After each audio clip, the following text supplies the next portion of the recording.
Selamat malam Bapak dan Ibu. Apakah suara saya terdengar dengan sangat jelas? Sudah terdengar. Sudah, Jelas, jelas. sudah. Baik, terima kasih atas responnya Bapak dan Ibu sekalian. Sebelum itu, saya izin menyampaikan bahwa acara akan sebentar lagi akan segera dimulai. Dan jika Bapak dan Ibu bisa untuk on cam, mohon untuk on kamera dan menggunakan virtual background yang telah dikirimkan melalui link Zoom, telah dikirimkan melalui room chat. Terima kasih.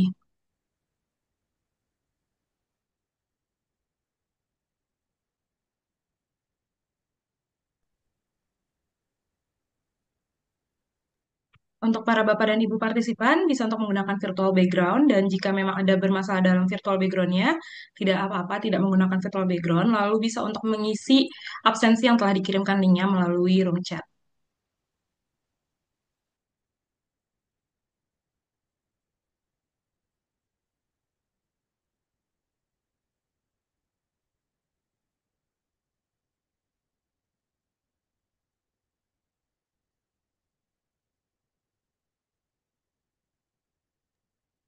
Baik, good evening ladies and gentlemen. Welcome to the webinar Meet the Experts at German University dengan tema Psychology of Cybersecurity today.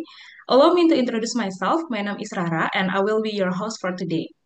Sekali lagi, saya ingin mengucapkan terima kasih atas kehadiran Bapak dan Ibu sekalian yang pada join melalui malam hari ini pada Zoom, termasuk dengan kehadiran dari Head of Master Information Technology Program Study from Swiss German University, Deputy Head of Master Information Technology Program Study from Swiss German University, lalu our moderator and also the honored speakers, di mana hari ini kita akan ada dua pembicara, lalu untuk kepada seluruh para partisipan yang telah join melalui Zoom.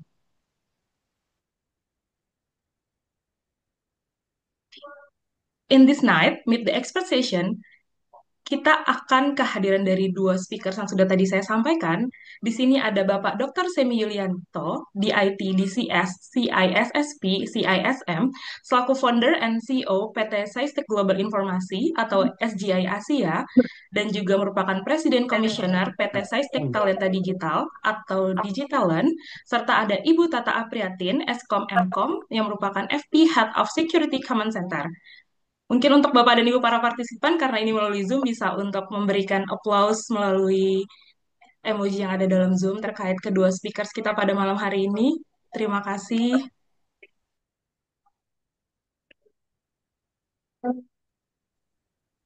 Baik, izinkan saya untuk melanjutkan untuk acara selanjutnya. Sebelum saya melanjutkannya, bagi para Bapak dan Ibu yang baru join dalam dalam Meet the Expert melalui Zoom ini, Bapak dan Ibu bisa menggunakan virtual background yang telah dikirimkan di room chat serta mengisi link absensi. To begin, we will have a speech and introduction about the Master of Information Technology Study Program yang mana akan dibawakan dan disampaikan oleh Bapak Dr. Insinyur Eka Budiarto, STMSC, yang merupakan Head of Master Information Technology Program Study from Swiss German University. Untuk Bapak Eka, apakah sudah ada dalam Zoom ini? Jika sudah, bisa untuk on cam dan menyampaikan sambutan hangat untuk para partisipan termasuk honored speakers kita pada malam hari ini. Halo. Halo Bapak, selamat datang. Silakan Ya, Bapak, waktu dan layar saya persilakan. oke. Terima kasih Bu Rara ya. Eh, Selamat malam Pak Semi. Selamat malam Bu Tata. Selamat malam Pak Charles. Selamat malam Bapak Ibu sekalian. Saya sangat senang sekali hari ini kita bisa berkumpul bersama ya untuk melihat untuk memperhatikan atau untuk menyimak sebuah topik yang menurut saya sangat penting yaitu tentang eh, bagaimana eh, kita bisa memahami psychology of cyber security kan. Nah, ini saya kira topik yang sangat menarik gitu ya. Nah, memang karena sekarang ini cyber security ini sudah sangat berkembang eh, dan threat-nya juga sangat berkembang dan juga sudah mulai banyak menggunakan psikologi. Nah, karena itu kita dari sisi cyber security juga harus juga mulai memperhatikan tentang teknologinya, tidak hanya jenjang tekniknya saja ya. Nah, ini sebenarnya sangat sesuai dengan visi dan misi dari uh, Master IT di SGU. Kalau boleh, saya ingin uh, memperkenalkan sedikit ya. Nah, coba saya.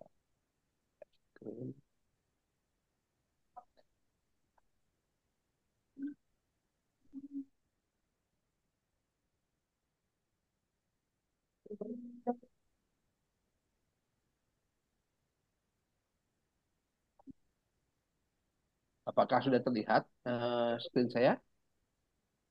Sudah, Bapak, sudah terlihat. Siap. Nah, jadi kami di Master IT SGU itu mempunyai sebuah eh, visi ya. Jadi visinya kami itu ingin menciptakan arsitek transformasi digital. Nah, artinya apa arsitek transformasi digital? Nah, idenya seperti ini. Sekarang ini kalau kita bertanya kepada banyak perusahaan, pada institusi, termasuk di pemerintah, nah pasti kalau ditanya apakah institusi organisasi tersebut ingin melakukan transformasi digital, nah biasanya semua jawabannya mau, kan? Nah, termasuk apakah ingin meningkatkan cyber security, jawabannya pasti mau biasanya kan gitu. Nah, cuma pertanyaan berikutnya adalah bagaimana caranya? Nah, ini kadang-kadang tidak bisa dijawab dengan baik karena seringkali ya perusahaan atau organisasi ini belum punya gambaran yang jelas apa yang sebenarnya mau dilakukan. Nah, akibatnya banyak yang terkandung pada vendor, kan? Hanya mengandalkan apa yang dijual oleh vendor, kemudian dibeli. Nah, kami pikir ini bukan jalan yang baik gitu ya. Nah, sebaiknya adalah kita, universitas itu harus mempunyai sendiri eh, apa namanya desainnya, desain tahun kita mau seperti apa. Nah, untuk itu diperlukan arsitek. Arsitek yang melihat kondisi sekarang seperti apa, kondisi yang ingin dicapai seperti apa. Nah, kemudian mulai disinergikan tuh, dipikirkan bagaimana menyediakan teknologi apa supaya akhirnya bisa tercapai yang kondisi yang diinginkan tersebut. Dan added value yang diinginkan juga bisa terwujud. Kira-kira seperti itu. Nah, itulah gunanya arsitek digital. Nah, termasuk untuk cyber security. Nah, kalau kita ingin meningkatkan cyber security, apa yang harus dilakukan? Nah, termasuk salah satunya harus dipikirkan juga apakah ternyata psikologi itu akan berpengaruh. Nah, kalau berpengaruh, bagaimana caranya kita eh, memasukkan unsur psikologi ini dalam pertahanan cyber security kita. Nah, itulah yang akan kita dengar hari ini dari para ahli kita yang sangat mumpuni ini, gitu ya, dari Pak Semi dan dari Bu Tata. Nah, dengan nanti moderasi dari Pak Charles. Nah, karena kita ingin menciptakan dari arsitek komputer digital, kita mempunyai 3 konsentrasi. Nah, konsentrasi kami itu ada 3. Yang pertama data and AI cyber security, yang kedua data and AI business informatik, dan yang ketiga adalah digital innovation. Jadi kalau business informatik itu apa? Bisnis informatik itu adalah berusaha mencari alignment, penyesuaian antara bisnis dan IT, sehingga IT-nya betul-betul bisa menjadi enabler, bisa betul-betul menciptakan opportunity baru, menciptakan apa namanya bisnis proses baru, sehingga bisnis itu ya bisnis organisasinya ini bisa betul-betul berkembang di era digital ini. Jadi IT-nya bukan hanya menjadi support, tapi benar-benar menjadi enabler. Nah, kira-kira seperti itu. Nah, cyber security tentunya jelas ya. Nah, itu bagaimana mengamankan sistem yang sangat dibutuhkan ketika di era digital ini sekarang terjadi seperti sekarang ini. Kenapa? Karena sekarang itu semuanya akan connected, sehingga cyber security menjadi sangat penting. Nah, 2 konsentrasi ini ada nama data and AI-nya. Nah, kenapa data and AI? Ya karena kita berpikir bahwa data AI itu akan sangat penting. Dan sekarang sudah sangat penting dan kemudian akan lebih penting lagi. Gitu ya. Nah, 2 yang ini berdasarkan kuliah, gitu ya, banyak kuliahnya, cuma ada tesis, ada riset. Dan yang ketiga ini derivation, ini research base. Nah, research base itu artinya apa? Nah, berarti untuk Bapak Ibu sekalian yang sudah punya masalah khusus yang ingin diselesaikan. Nah, nanti masalah khusus ini bisa kita selesaikan dalam bentuk sebuah riset yang akan dibagi dalam 3 fase. Fase pertama di semester 1, fase kedua di semester 2, dan fase ketiga tesis. Nah, dengan demikian, teaching vision ini akan sangat fleksibel, bisa sangat disesuaikan dengan ya, masalah Bapak Ibu sekalian, sehingga dia betul-betul bisa menyelesaikan solusi, bisa menyelesaikan permasalahan yang ada di tempat kerja Bapak Ibu sekalian. Nah, kira-kira mungkin seperti dulu penjelasan singkat dari saya tentang masalah SDU. Kalau ada yang lebih ingin lebih tahu lebih lanjut, silahkan menghubungi ya kami di SDU, dan mungkin kita bisa bekerja sama untuk menciptakan uh, ekosistem digital lebih baik lagi. Baik, nah kira-kira seperti itu dari saya. Terima kasih atas perhatian yang diberikan. Baik, Bapak. Terima kasih Pak Eka atas sambutan dan MIT overview-nya secara singkat dan jelas kepada para partisipan. Terima kasih juga Bapak telah hadir pada malam hari ini. Selanjutnya, mungkin ini akan menjadi sesi inti kita pada malam hari ini. Tanpa menunggu lama-lama, saya izinkan saya untuk memperkenalkan moderator pada acara kita malam hari ini, yaitu Bapak Dr. Insinyur Charles Lim, BSc, MSc, yang merupakan Deputy Head dari Program Studi Master of Information Technology-nya Swiss German University, untuk memperkenalkan dan memimpin dari sesi Meet the Expert pada malam hari ini. Untuk Pak Charles, waktu dan layar saya persilakan.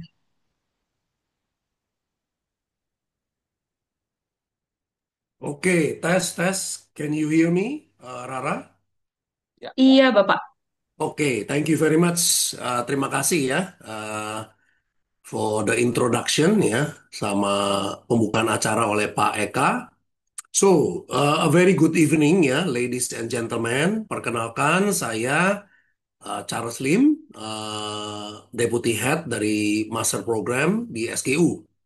I'm very honored to be your moderator today, as we have going to have a webinar, and the title for today is actually Psychology of Cyber Security today.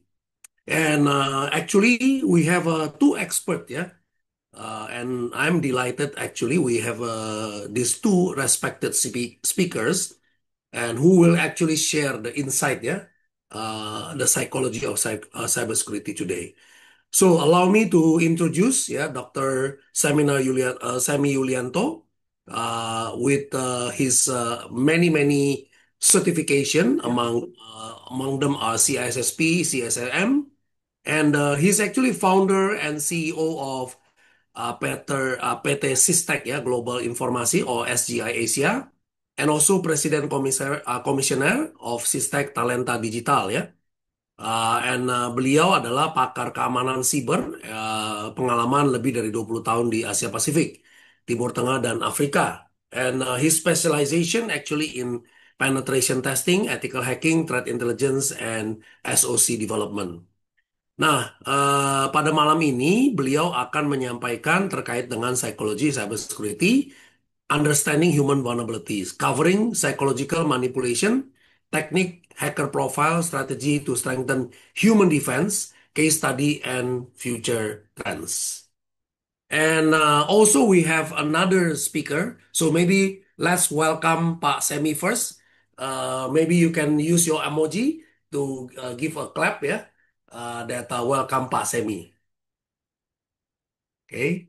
Yeah, Pak Semi, welcome ya.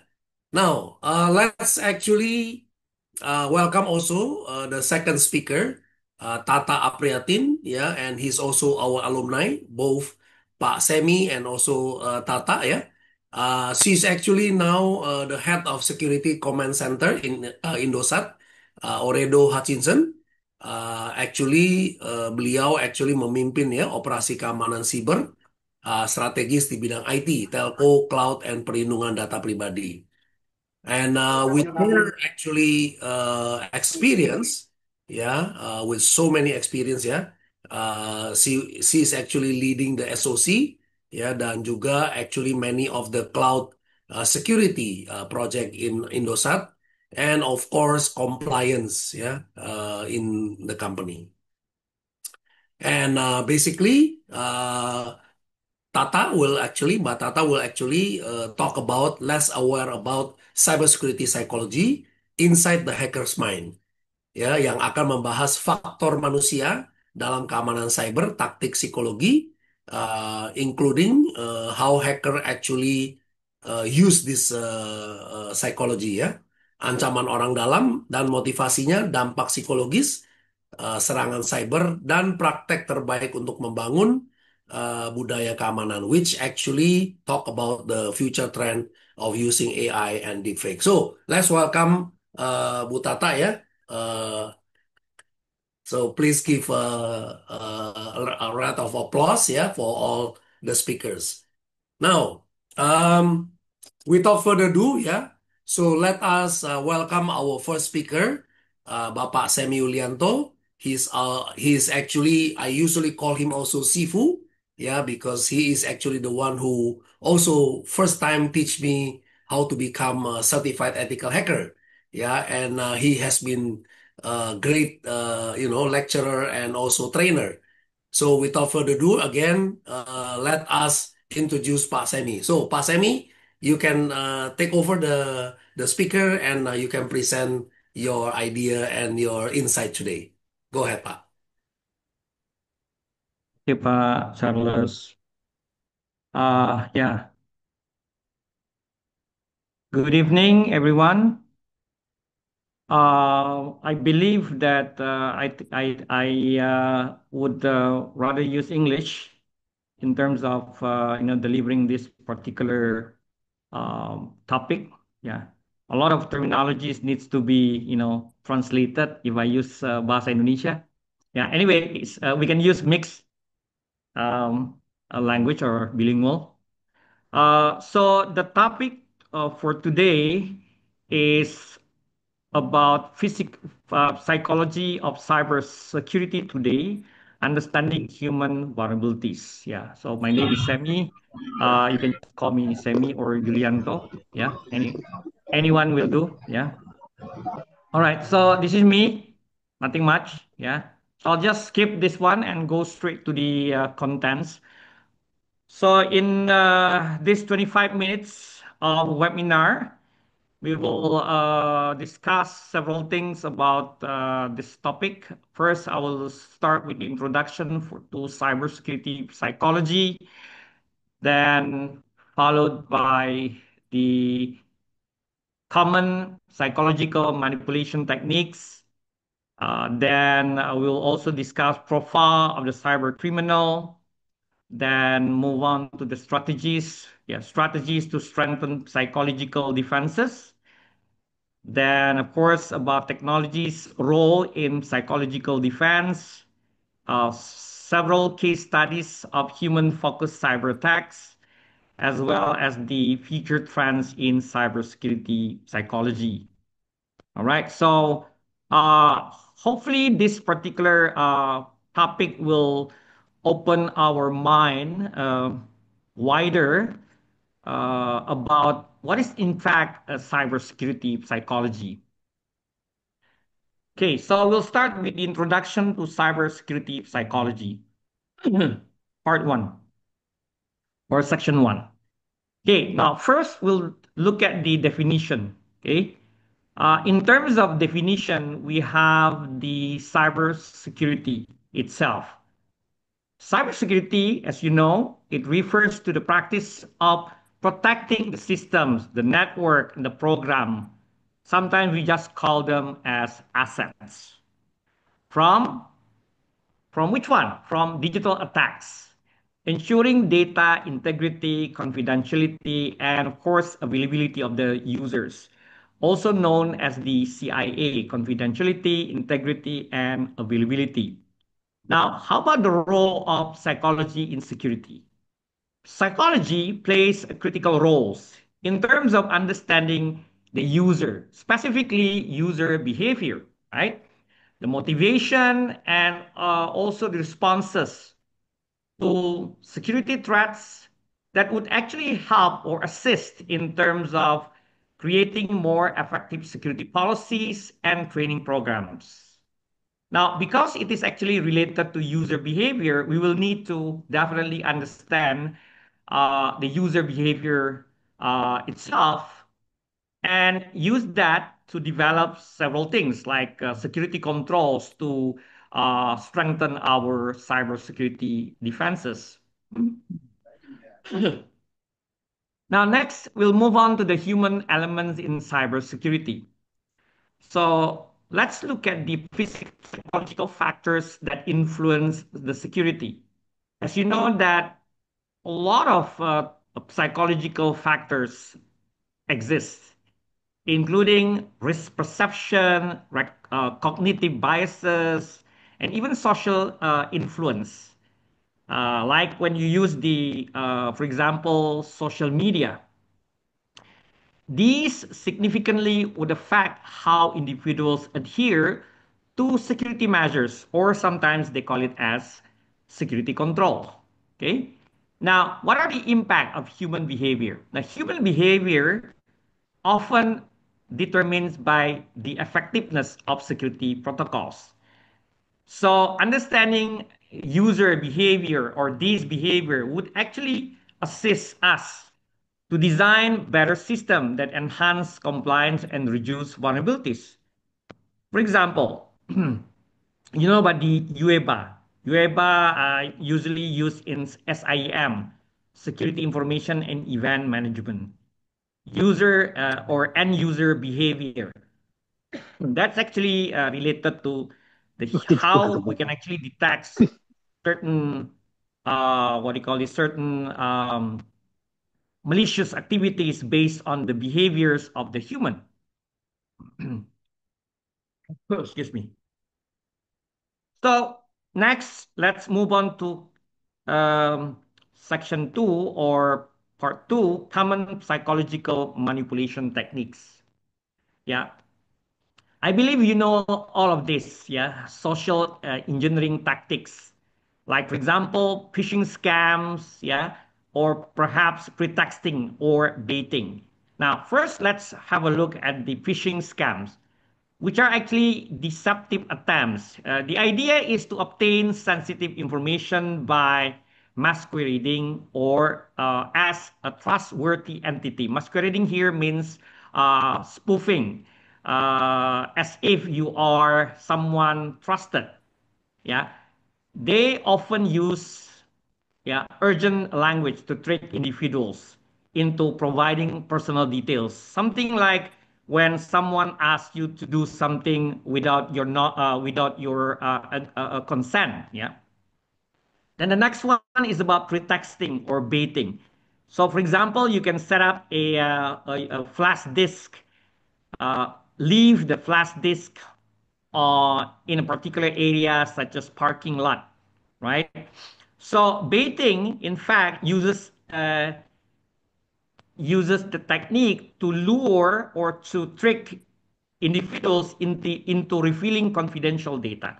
So, for example, you put a flash disk somewhere in a parking lot or parking area, then expecting that anyone, one guy would actually pick up or get the USB flash disk and plug it in to their computer. And of course, by utilizing malware, you could actually, evade their systems protection and get access to the system, something like that. Okay, next is about cognitive biases exploited by hackers. Yeah. First is about the anchoring bias, which is the tendency to rely heavily on the first piece of information encountered. Hacker would normally exploit this by presenting misleading information to establish a context.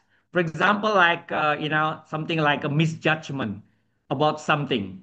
So the hacker will try to, in fact, exploit our trust, yeah, or perhaps our what do you call this? What do you call this? Our behavior, so that they could actually use the what do you call it? Our weaknesses to be exploited.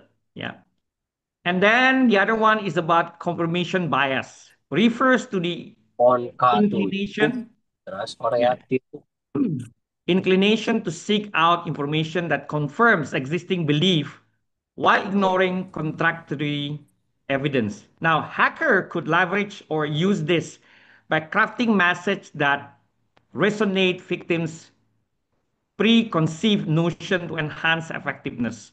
So this is actually something like the spam, which usually take advantage of the weaknesses on the human mind. Next, let's have a look at the profile of the criminal, cyber criminal. Now, understanding the hacker's mindset is very crucial, very important. Yeah. First, we can look at the motivation for cyber crimes. Yeah. Now, cyber criminals, as you know, are in fact driven by different or various factors, which include number one, financial gain. Then the next one is political belief, yeah, personal grievances, and thrill of challenge. But most of the cyber criminals are, I would say, um, they are actually more into financial gain.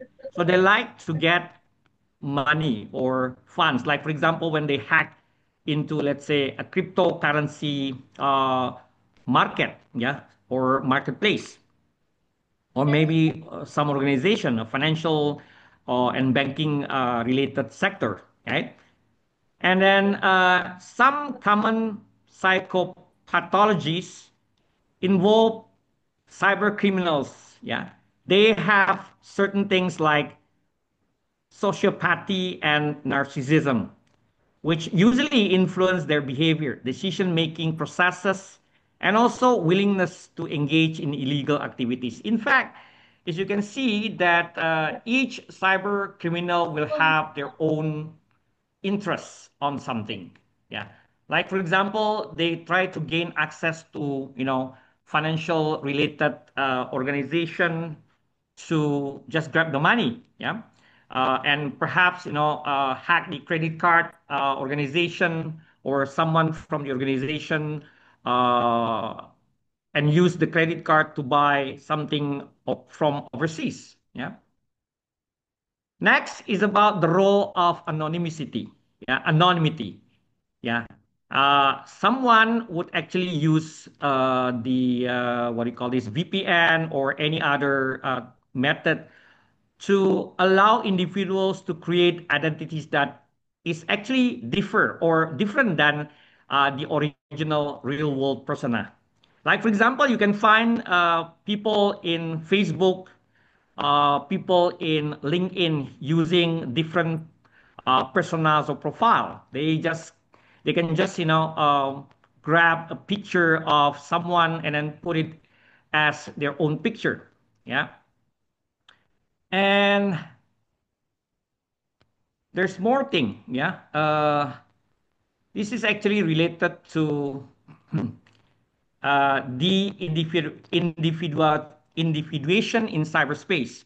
So it means that a group of people could actually increase the antisocial. Yeah, just like when we have our riots earlier in the month of August, people could actually use the cyberspace to provoke other people to do something bad. Ban motor. All right. Okay, let's move on to the strategies to strengthen psychological defenses. So, anything about human is very crucial because, as you know, that people or human is the weakest link in security chain. So, awareness and training is very crucial. Yeah, so we need to educate individuals or people to understand about the threats, potential threats related to, for example, scam, phishing, or even hackers, okay, or hacking activities.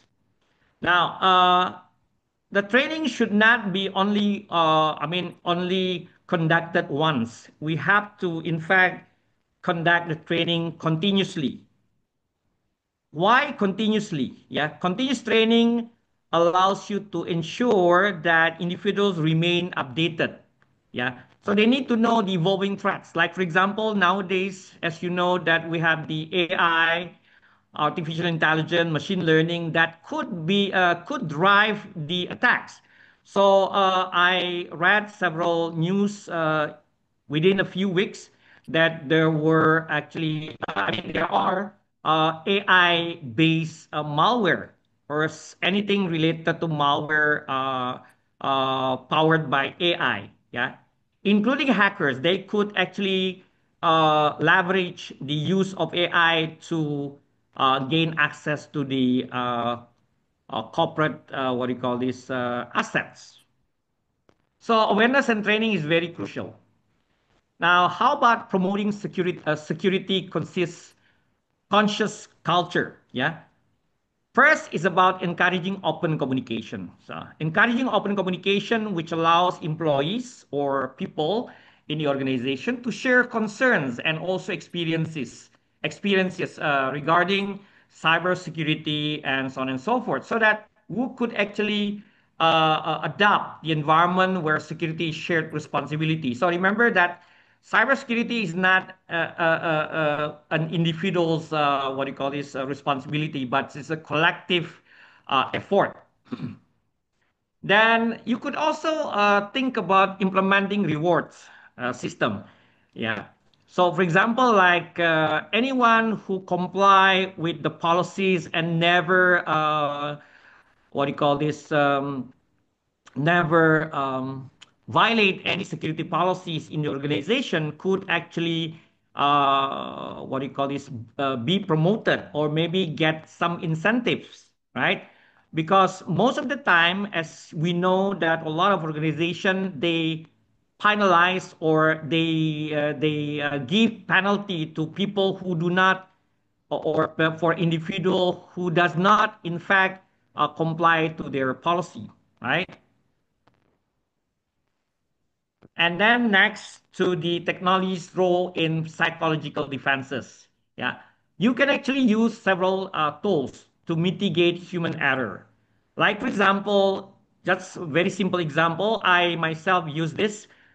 We use password managers. I use password managers. Like, for example, I use this LastPass and maybe something like Secure Pass, something like that. These are, in fact, the tools that would allow you to store and manage password. Definitely, it would help or assist the user in terms of reducing the chances of password fatigue. Like, for example, when you visit a particular website, you do not have to remember or memorize your username and password. Everything will be automatically done by the password manager. Another one is the password multi-factor authentication or MFA. MFA adds additional layer of security, which require user to verify the identity, right? Through multiple methods. Like for example, you can use the Google, what do you call this, authenticator or maybe OTP or something like that.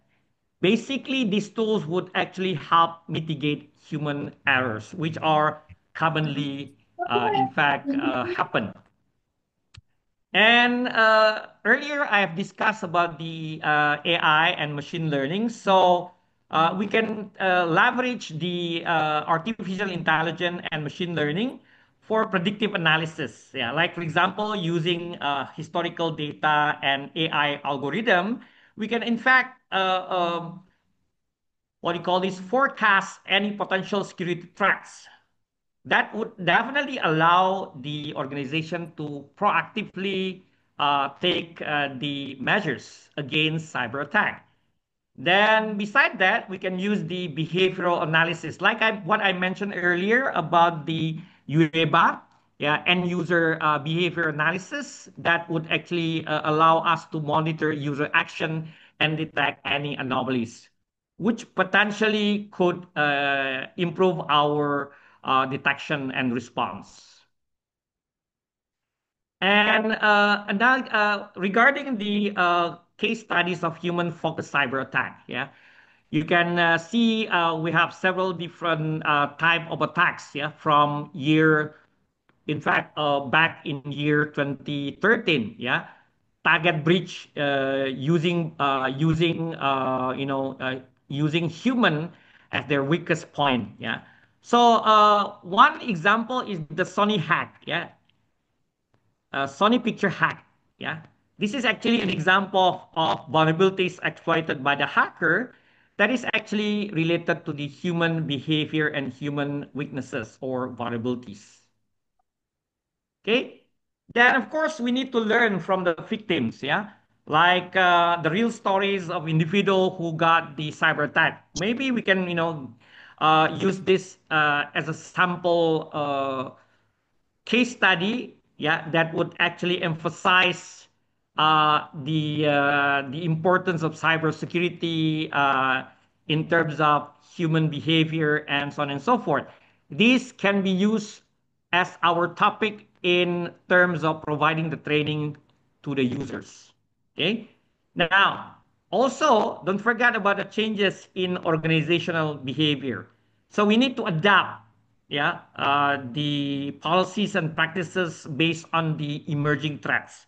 Proactive cybersecurity measures are very important so that we can actually, keep up with the dynamically changes threats. And the future, this is the last one, future trends in cybersecurity, part 7. As you know that the social engineering and cyber criminals are advances, yeah. Uh, Cyber criminals can use advanced technique, leveraging the AI and machine learning to, in fact, manipulate and deceive individuals. Yeah. So remember that human is the biggest, I mean, is the weakest link in cybersecurity chain. So we need to train people. We need to make sure that they are aware about their action. So do not just click any link or something like that.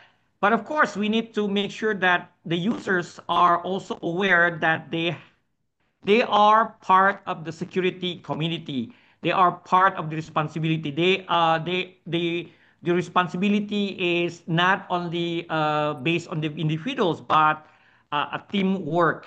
Yeah. So we need to adapt to the new technologies.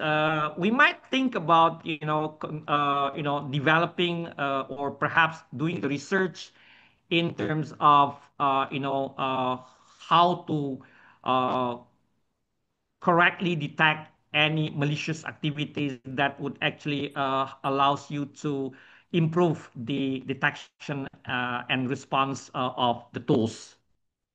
We still rely on the tools, in fact. Yeah. So we still, beside the policies, the training, awareness and training, we still need to use or leverage the technology to enforce. For example, like you can enforce the password policy, complexity, and something like that to ensure that the staff or the employees uh, forced to, in fact, use the policy or apply the policy in their own day-to-day activities, right? And as you can see that education is also very important because we need to make sure that our training activities incorporate cyber psychology into the curricula. Yeah. So we need to place this or integrate this into our educational program. Yeah. And then lifelong learning.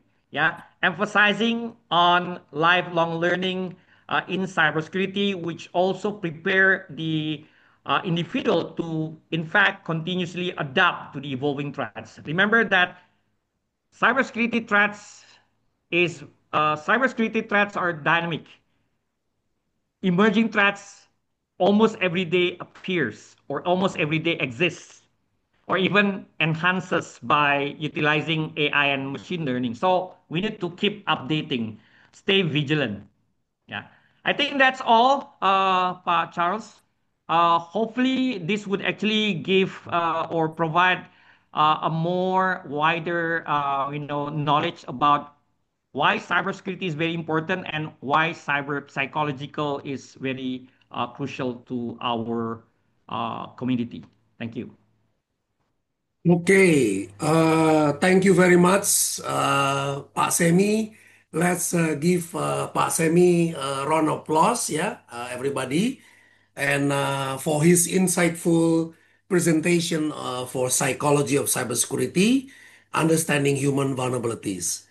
Now we have learned how human behavior, psychological manipulation technique, and also cognitive bias, yeah, play a Yeah. crucial role in cybersecurity. So now, as well as, of course, practical strategy to strengthen your defense.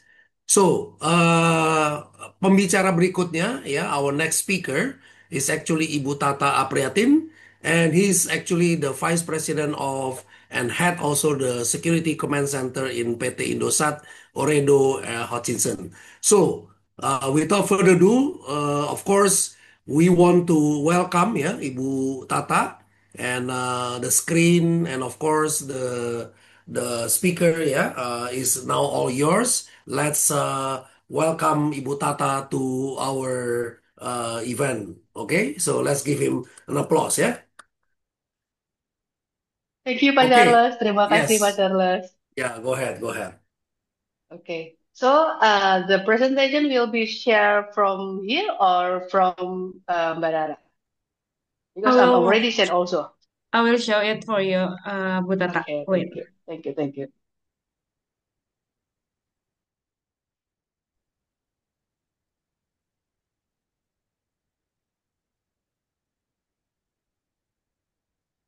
Yes, Apakah sudah terlihat? oke, sudah terlihat tapi belum Zoom. Nah, oke. Silakan Ibu. Thank you, Mbak Rara. Ya, Assalamualaikum and selamat malam everyone. My name is Tata Apriatin and I'm alumni of batch 25 Cyber Security Data Science. Yeah, the name of the era in batch 25 is Cyber Security Data Science, and I'm currently working at Indosat as part of the Security Command Center.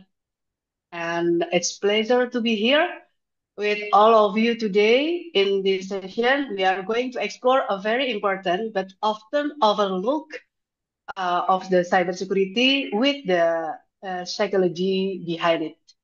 Yeah, we will go inside the hacker's mind, understand human behavior, and learn why psychology plays such a critical role in both attack and defense. Ya.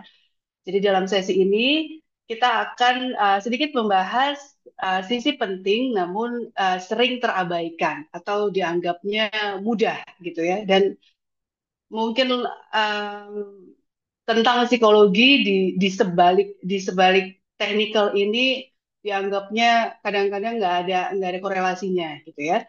Jadi kita akan coba untuk masuk ke dalam pikiran hacker ya. Pertama adalah itu. Kemudian kita juga akan mencoba untuk memahami perilaku manusianya itu sendiri dan belajar mengapa psikologi itu sangat penting dalam serangan maupun pertahanan. Jadi ada dua ya, two ways. We have two ways, dangerous, yeah, and maybe for defense also. So basically, Pak Semi already sharing about the baseline ya. Jadi apa aja sih sebetulnya yang berkaitan dengan cyber security psychology? Oke, kita ke slide yang pertama. Next, Mbak. Why do people still click? So even though many people know about phishing and cyber risk, they still click on suspicious link. Agak penasaran kan ya? Padahal setiap kali di perusahaan ya saya tahu saat ini dia punya kewajiban untuk mengadakan awareness ya. Awarenessnya itu lebih banyak kepada phishing ya. Nah, walaupun banyak orang yang udah tahu tentang phishing dan resikonya itu, tetap aja masih aja ada yang klik linknya. Dan ini nggak berlaku hanya untuk phishing mailnya, tetapi semua link yang hadir mendekat kepada Bapak Ibu sekalian. Ya. Kenapa? Why? The answer lies in human psychology. Ya, jawabannya ada di psikologi manusia. hacker exploit emotion such as trust, fear, curiosity, and urgency. Jadi yang namanya itu link itu pasti berasanya, oh penting nih gitu ya. Apalagi sependek-pendeknya pesan yang masuk ke dalam handphone kita, hacker itu memanfaatkan emosi seperti rasa percaya, takut, takutnya ada, penasaran iya, dan rasa rasa untuk ini kayaknya urgent deh gitu ya. Nah, pemicu ini seringkali lebih kuat daripada logika. Apalagi kalau misalnya sudah ditambah dia hadirnya di jam-jam tertentu. Jadi ada pola-pola apa ya, trying to hack gitu ya. Tapi ada di jam-jam tertentu di behaviornya kita sendiri. Okay, next slide 2.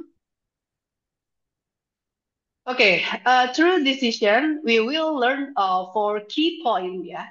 Ada 4 poinnya. Yang pertama adalah itu tadi peran psikologi dalam serangan dan pertahanan. Kedua ada taktik manipulasi yang sering digunakan seperti phishing dan pretexting. Nah, yang ketiga ini ada ancaman dari dalam organisasi atau insider threat beserta motivasinya.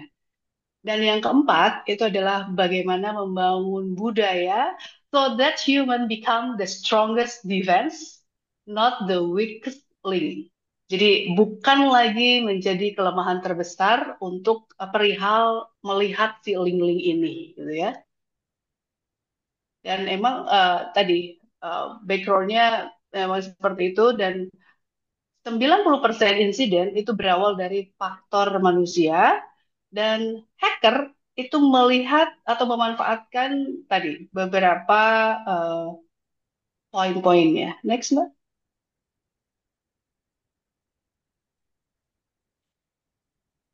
Okay. So this is the objective of this session ya. Okay. Nah, tadi tadi 4 poin itu sudah saya sebutin. Next. Ini ada human factor in cyber security. So this is the related with the impact also ya. So technology alone cannot protect us, must breach still happen because of the human factor ya. Di antaranya mungkin ada yang namanya apa ya weak password gitu ya. Kemudian juga ada miskonfigurasi, ada cognitive bias ya tadi yang disampaikan oleh Pak Semi. Kemudian juga ada em, serangan social Yuk, engineering bye, Papi. yang membuktikan bahwa Bye, Papi. manusia itu Bye. sering Jalan ya. menjadi pintu masuk termudah bagi hacker ya. Nah, ini kalimatnya emang apa ya Mbak, agak mendekat banget ini ya Mbak. karena dia memang itu ada ke human error dan juga yang social engineering ini paling tinggi ya, paling tinggi sekali. Next. Jadi gue masukin ya. Langsung gebok-gebok ini. Can mute this. Okay. Okay, then hacker use psychology trick. Jadi ada trik yang dipakai oleh si hacker tersebut. Biasanya di dalam email itu email phishing itu memanfaatkan rasa percaya.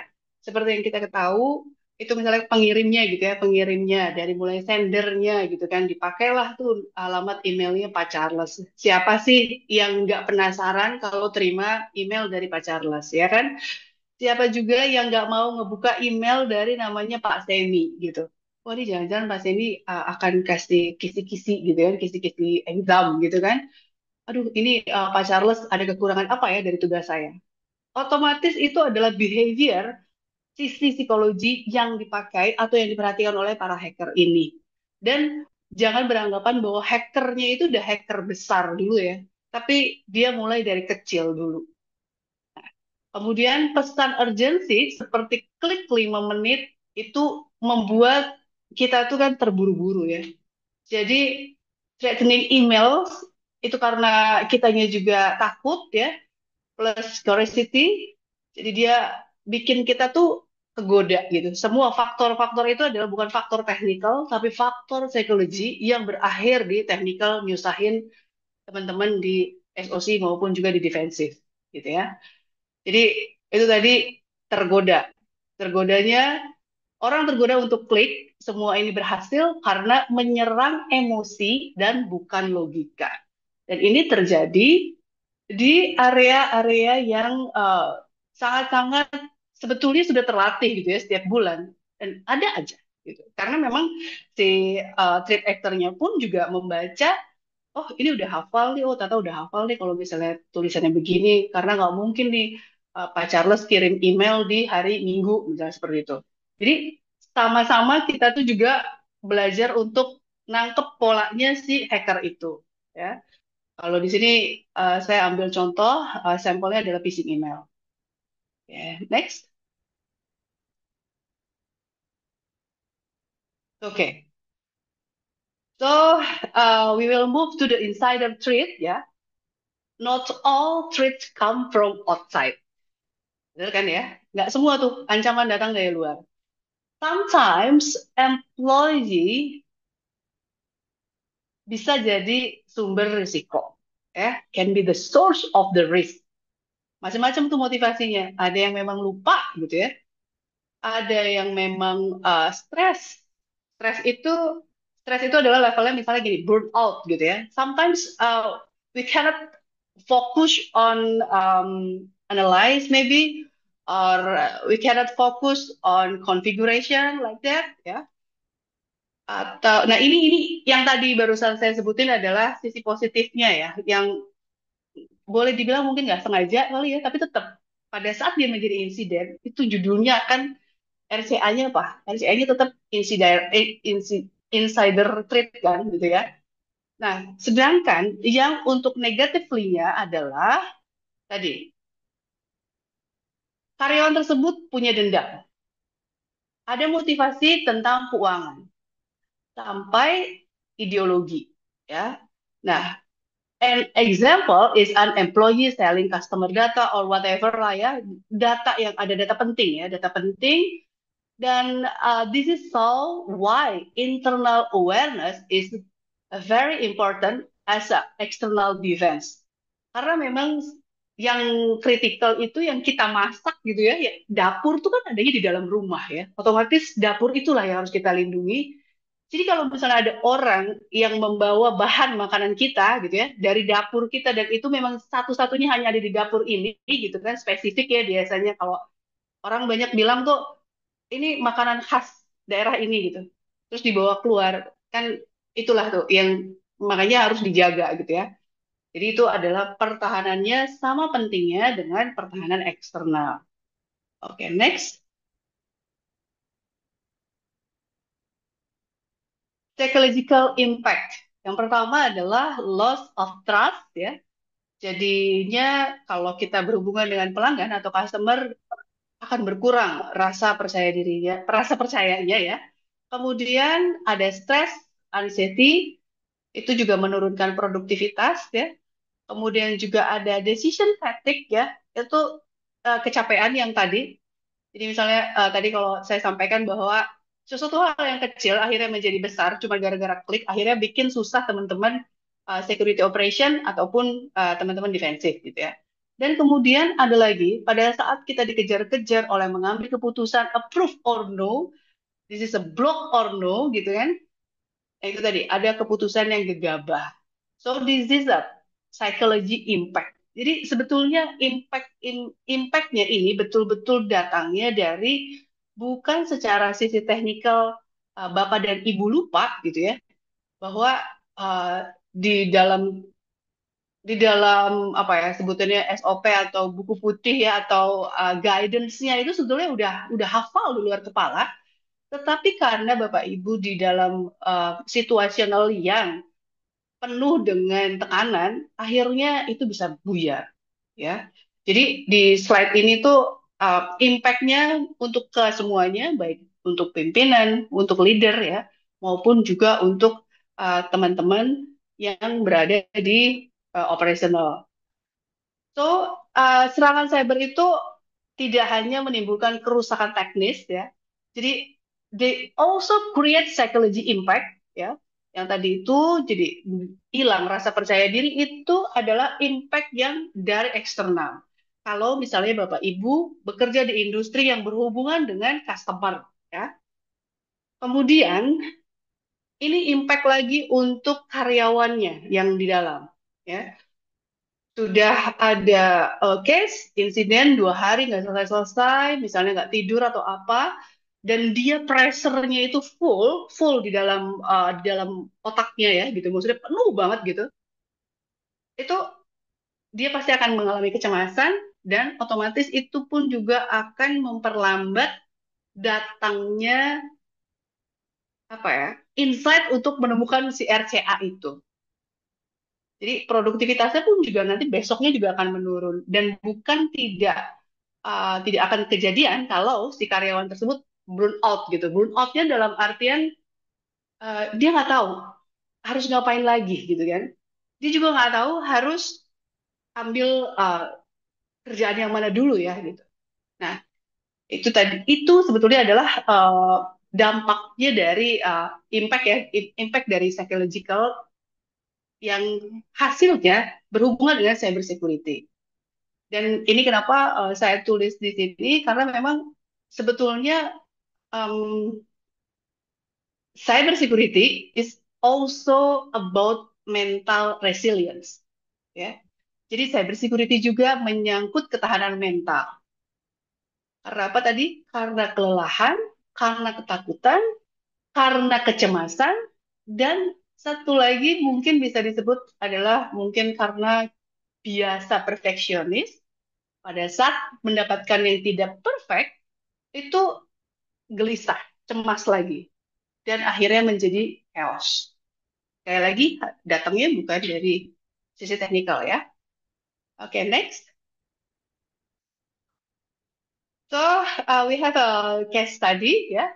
Let's look at a real world, real world cases. Previously Pak Abi already mentioned about the PC ya. Nah, ini coba kita lihat kasus nyata, itu ada serangan phishing melalui email palsu yang tadi juga sudah saya bawakan juga sedikit. Kemudian juga ada kasus insider threat oleh Snowden. Ini contoh aja ya. Dan ada ransomware WannaCry. Ini kejadiannya udah sangat lama banget ya. Tapi eh, di saat ada case ransomware WannaCry ini yang menghentikan salah satu kegiatan di hospital ya di seluruh dunia, ini tuh waktu itu saya berpikir ngapain ya, mereka tuh ngapain sih berbuat ini ke rumah sakit gitu, apanya sih gitu ya. Itu ada berpikir, saya belum tahu waktu itu bahwa oh ini si hackernya nih butuh data, sekali lagi ada butuh data, tapi yang eh, si attacker ini lakukan ya, atau tadi ya ada WannaCry karena dia datangnya um, dari phishing gitu ya. Nah, ini sebetulnya yang tadi ya, yang terjadi di rumah sakit itu, ini ngingetin kita bahwa ancaman cyber itu bukan cuma teori, tetapi nyata dan berdampak besar bagi semuanya. Nggak hanya untuk perusahaan IT aja, nggak hanya untuk perusahaan yang menggunakan equipment elektronik gitu ya, nggak juga gitu. Bahkan toko kue pun juga um, kita harus aware gitu kan. Seperti itu. Dan kemudian ini ada next Mbak. Oke, so best practice-nya apa? Ya, best practice-nya sebetulnya memang sudah sangat familiar sekali ya. Ada training, kemudian juga simulasi phishing, lalu ada membangun resilient mental. Tapi ini yang warna ungu, ini saya pisahin ya. Ada warna hijau dan juga ada warna ungu. Jadi training dan simulasi phishing, saya percaya, I believe you guys all every month, maybe every 3 months ya, every 3 months do this simulation ya. But for bangun resilience mental, I don't think so. Di tempat Bapak dan Ibu pernah ada apa enggak di sektor yang benar-benar ini untuk menghandle cyber security ya. Lalu ada komunikasi transparan saat insiden, ini juga sudah sering banget ya diadakan. Ini contohnya adalah mungkin tabletop seperti itu. Dan yang terakhir yang umum ini adalah kombinasi teknologi dan manusia. Apa sih itu gitu ya? Sebetulnya ini adalah security culture-nya juga ya. Dan sudah dimulai culture-nya yang baru gitu ya. So, what can we do for the simulation? So, what the after the simulation? How about the communication? Jadi apa aja gitu kan yang menjadi kekuatannya gitu kan, dan yang jadi kekuatan sebagai pertahanan yang paling kuat gitu kan? Itu memang sejatinya mungkin berasal dari kombinasi teknologi. Tapi ada unsur-unsur psikologi yang harusnya kita waspada terhadap manusia. So there will be comes from combining technology with human vigilance ya. Nah, next Mbak.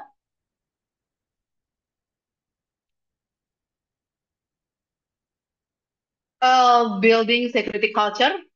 So kita akan ini adalah sebenarnya culture yang baru yang ini ya, yang warna ungu sebetulnya. Saya pisahin. Dan tentunya yang leadership ini memberi contoh, kemudian juga budaya think before click ini mungkin dijadikan sebagai awareness, kemudian juga ada peer influence antar karyawan. Jadi ini benar-benar di mix ya. So culture is the backbone of security also. And then ya karena itu adalah eh, berpengaruh sekali. Jadi pengaruh rekan kerja mendorong kebiasaan baik, kemudian juga the leaders must set the right example and the mindset of think before click can protect organization better than any tools and yeah will influence security culture is everyone's responsibility. Ya, oke. Okay.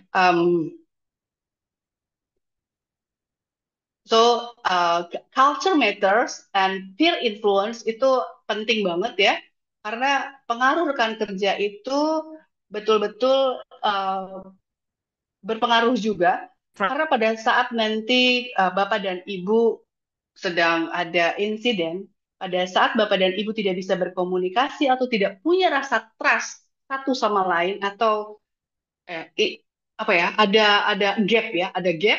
Tapi karena memang kita cepat-cepat gitu kan, harus selesai. Jadinya ada merasa kurang nyaman pada saat kita minta bantuan kepada orang lain atau kepada peer kita, selesai itu. Dia dia nggak bisa gitu kan, langsung jawab gua nggak bisa gitu ya, ya seperti itu. Dan itu nggak jadi security culture yang is everyone responsibility gitu. Yang harusnya memang ini di sebalik ini adalah mungkin memakai ya teknologi. Tapi sayangnya ada pengaruh dari sisi psikologinya dan in my experience ya, based on my experience, a lot of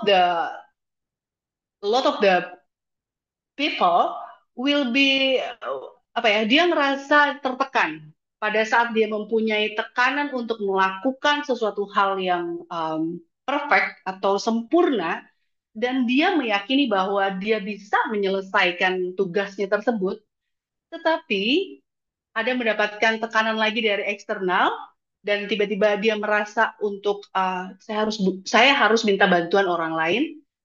Saat orang lain tersebut tidak bisa membantu dia, itu akan kembalinya impact psikologinya itu akan jauh 2 kali lipat daripada dia merasa lelah. Jadi lelahnya 2 kali gitu. Ya. Itu impact yang dari peer influence antar karyawan ya. Kalau untuk yang budaya think before click, saya rasa ini pattern-nya akan terus-terusan lebih lebih baik ya. karena awareness itu yang dilaksanakan adalah setiap 3 bulan sekali mungkin, dan itu ada skornya. Kemudian juga orang-orang yang tetap klik itu kita kasih training juga, kita kasih apa ya pengetahuan supaya gimana sih menghandle rasa penasaran gitu kan, gimana sih menghandle rasa urgency, ini nggak bisa nih, ini namanya Pacarus nih, harus harus saya klik nih, ini nggak mungkin nih gitu kan, ada nama Pacarus di sini seperti itu kan, itu biasanya memang sudah terstruktur ya. Dari HR pun juga akan membantu kita untuk mereduce angka yang berapa banyak orang itu yang akan ngeklik. Next, Pak. So, this is for the future ya. Buat di depannya, sebenarnya udah bukan di depan lagi, tapi ini sekarang ya. Sekarang ini sudah sudah terjadi gitu ya. So, the future bring new challenge ya. Sejak adanya AI dan deepfake itu kan menciptakan manipulasi ya. So, this technology will create more convincing manipulation. Kalau zaman dulu itu bukan zaman dulu, tapi sebelum dia hype sekali, sebelum sekarang ya, itu ada yang namanya deepfake ya. Deepfake, kemudian juga sekarang nih ada lagi voice phishing or phishing will sound more real than ever.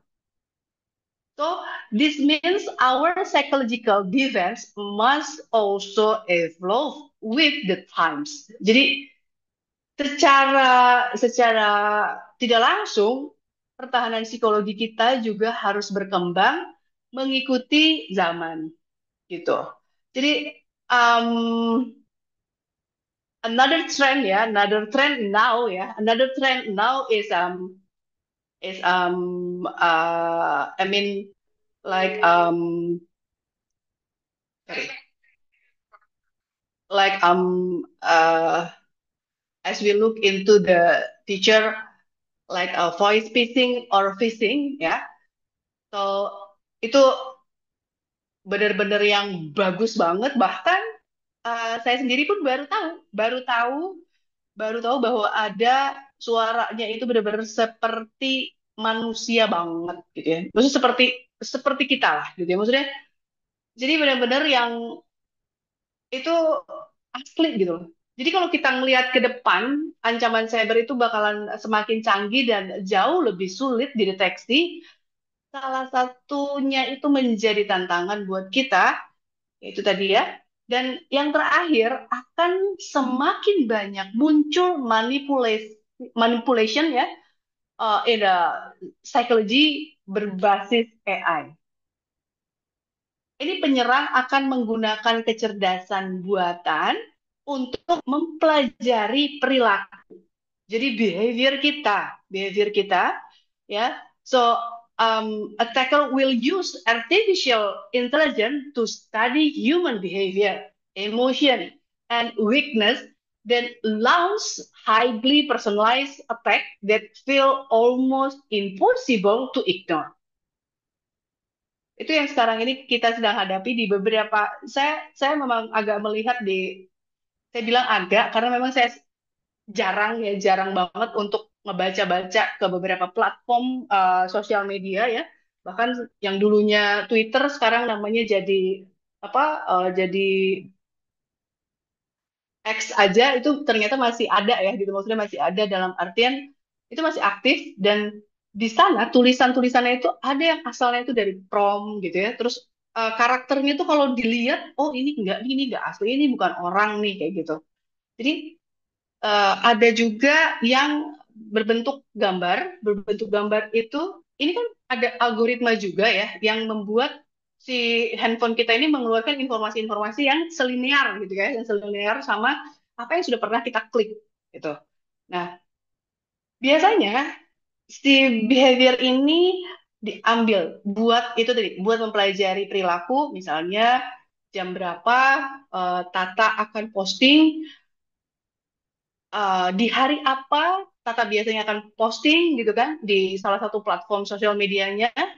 Terus nanti tiba-tiba nih ada nih yang menganalisa misalnya gini, oh nih Tata itu kalau misalnya postingnya posting galau, itu artinya dia itu lagi sibuk.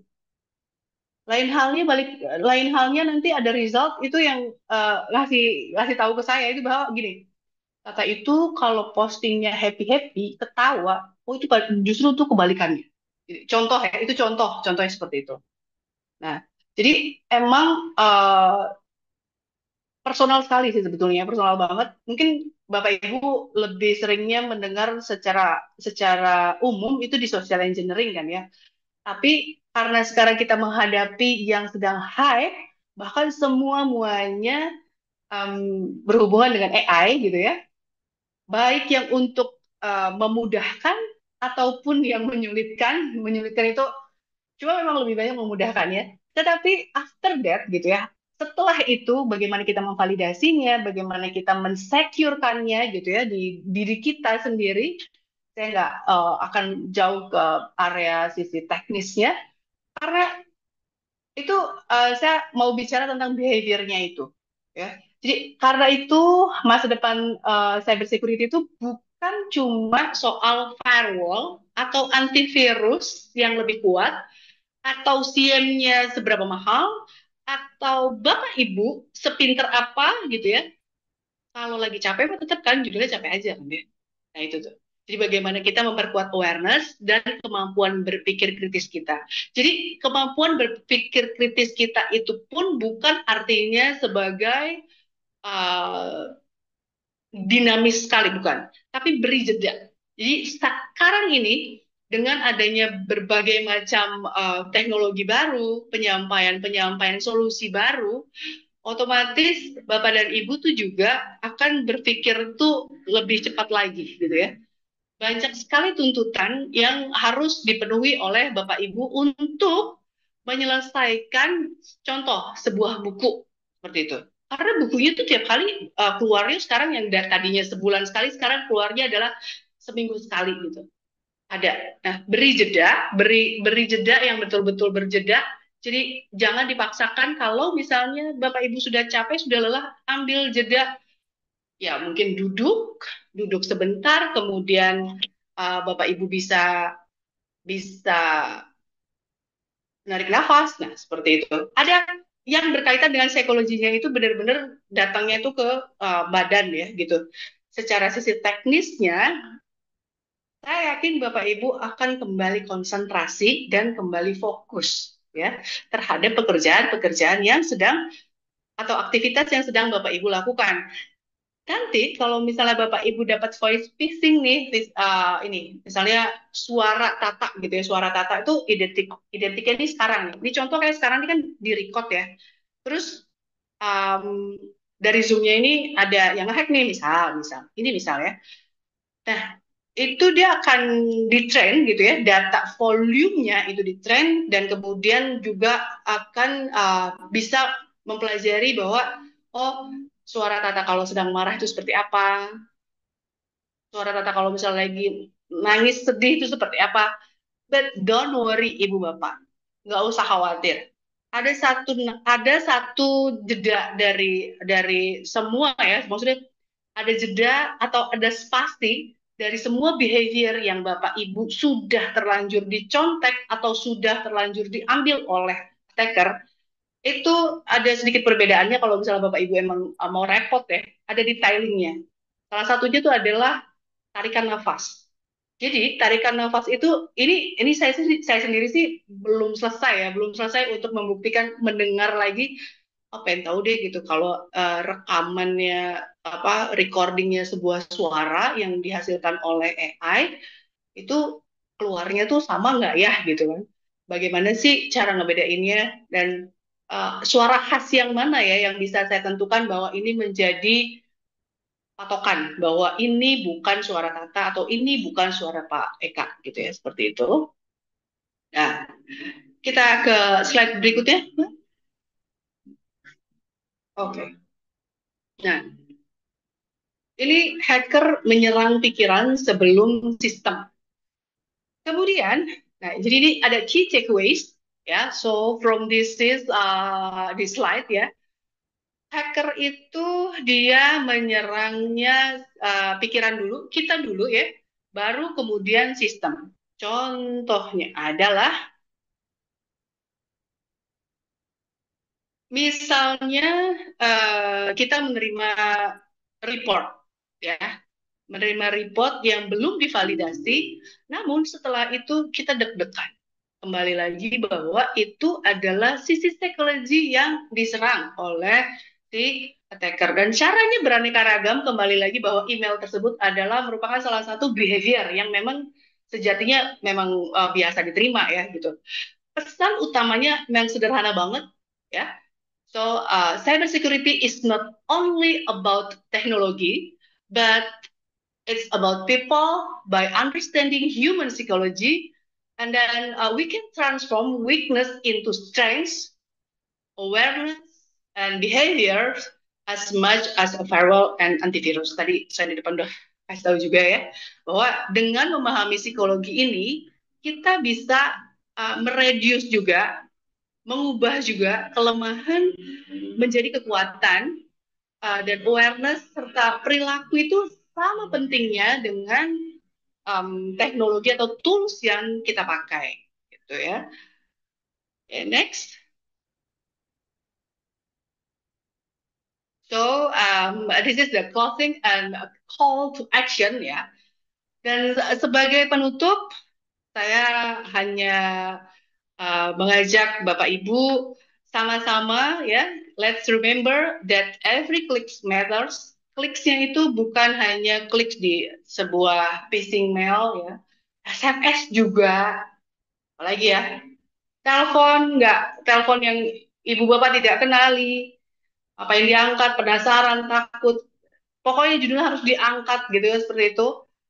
Then start with yourself, think before you do, and make a security a shared responsibility. Ya. Jadi jadikan keamanan itu sebagai tanggung jawab bersama. Bersama-sama kita bisa membuat cyber security lebih kuat. Ya. Jadi kita saling peduli, dan tentunya yang tadi saya sampaikan bahwa cyber security, so let's start from ourselves ya, dan make a security a shared responsibility. Jangan terlalu berpikir berat ya, oh ini ada orang security-nya, enggak, tapi mari kita jaga bersama-sama. Terima kasih. Sekian dari saya. Terima kasih Ibu Tata, luar biasa. So, let's give applause ya to Ibu Tata. Thank you very much ya. You're welcome, Pak. Very interesting presentation for her presentation ya, di mana Ibu Tata membicarakan awareness about insight to the hacker's mind ya. Nah, Bapak Ibu, kita sekarang memasuki sesi tanya jawab. Please ya, if you have a question ya, bisa raise hand atau bisa tulis di kolom chat ya, supaya kita bisa bantu memberikan pertanyaan ya. So, ini ada pertanyaan dari Pak Yose Rizal ya, untuk Ibu Tata. Sebagai VP Head, Ibu tentu sering menghadapi insiden keamanan. Dari pengalaman Ibu, pola perilaku psikologis ya, serangan cyber di akhir 2025 dan prediksi di awal 2026, bagaimana pengalaman Ibu dalam membantu tim dalam merespon dan memitigasi dampak serangan. Terus yang kedua, dalam konteks command center, bagaimana Bu memanfaatkan prinsip-prinsip psikologi untuk meningkatkan efektivitas mendeteksi dan merespon ancaman cyber.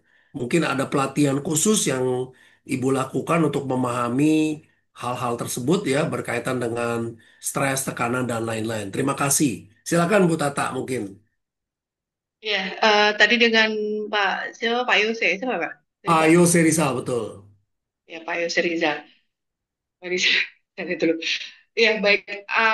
Trennya memang sebenarnya repetitif, Pak, sebetulnya. Karena kalau dilihat dari tahunnya ya, kalau dilihat dari tahun di mana saya saat ini masih berada di security ya, masih berada di cyber security, itu ada pola-pola serangan yang sebenarnya tuh sama polanya, cuman dia berganti berganti cara masuknya gitu. Itu yang saya bisa sampaikan, dan itu dilihatnya itu dibantu juga oleh tim saya. Kebetulan ada tim saya yang memang strong di technical dan juga analisis, jadi dia juga punya cara berpikir terbalik. Jadi saya sampaikan kepada tim saya untuk ya kita punya pola yang polanya itu sudah standarized ya, udah standar atau sama-sama kita ketahui gitu. Kalau misalnya ini ada misalnya seperti apa ya, paling banyak dan paling mempengaruhi ke sisi psikologi itu buat impactnya ke saya juga gitu ya, itu masih nomor satunya itu adalah masih di credentialing kalau ada data breach gitu. Jadi karena pada saat ada data yang leak itu benar-benar kayak muka kamu itu semua itu dipertaruhkan kan gitu, dan itu masih nomor satu yang berkaitan dengan brand image di sebuah institusi ya, dan itu juga nggak berlaku hanya untuk di perusahaan saya sekarang ini, tetapi untuk kembali ke nama personal juga. Kalau misalnya ada, wah ini muncul nih namanya emailnya breach nih gitu, nah itu. Nah kemudian tadi bagaimana apa Pak? Bagaimana caranya? Mana sih aku nggak bisa lihat nih. Bagaimana tadi caranya? Sebentar. Apakah ada training-training yang Ya, ada dibuat? pelatihan khusus yang Oke. diberikan ya, itu maksudnya.